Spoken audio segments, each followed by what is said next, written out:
কোরআন শরীফে আছে, আল্লাহ তাআলা বলছে, পাথরের অবস্থা বলছে, কোরআনে পাথরের কথা আছে।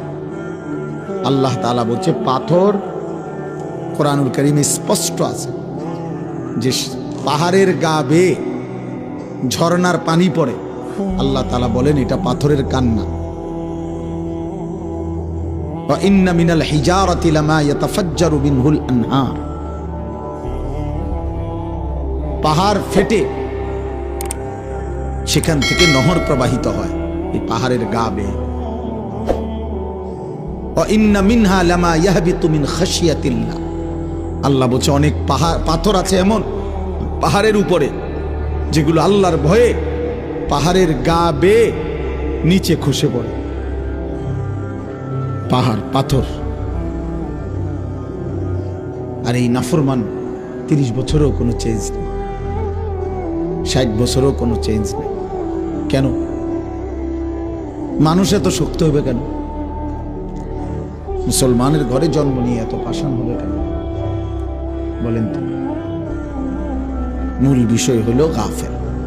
সে আখেরাতকে কিছুই মনে করে না, সে আল্লাহকে কিছুই তুচ্ছও মনে করে না, কিছুই মনে করে না, আল্লাহকে কিছুই মনে করে না। মৃত্যু পরবর্তী বিষয়টাকে সে কিছুই মনে করে। জন্তু জানোয়ারের মতো বোঝে যে জীবন মানে শুধু দুনিয়া ভোগ করা। খাইলাম আর পেশাব করলাম, বাথরুমে গেলাম, সমান সমান আবার পেট ভোগ লাগছে। বুঝেন নাই কথাটা? একবেলা তো পেট ভরেই খাইছে, আবার বাথরুমে গেছে, আর আবার নতুন করে পেটের ভোগ লাগছে। খালাস।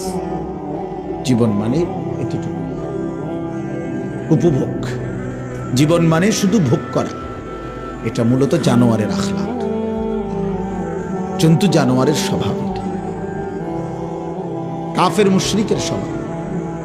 মা হিয়া ইল্লা হায়াতুনা দুনিয়া, কোরআন কারীমের মধ্যে আল্লাহ তাআলা বলেছেন কাফের মুশরিক বেঈমানদের কথা।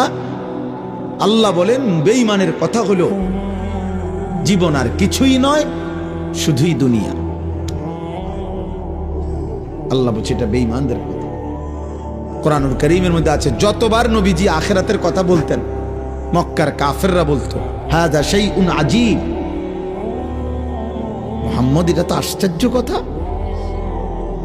আইদা মিতনা ওয়া কুননা তুরাবান যালিকা রাজউম বাঈদ, আমরা মরে যাব, মাটির সাথে মিশে যাব, আমরা একেবারে মাটির সাথে মিশে নিশ্চিহ্ন হয়ে যাব, আবার পুনরায় আমাদেরকে আখিরাতে উঠাবে, এটা তো একদম অবাক।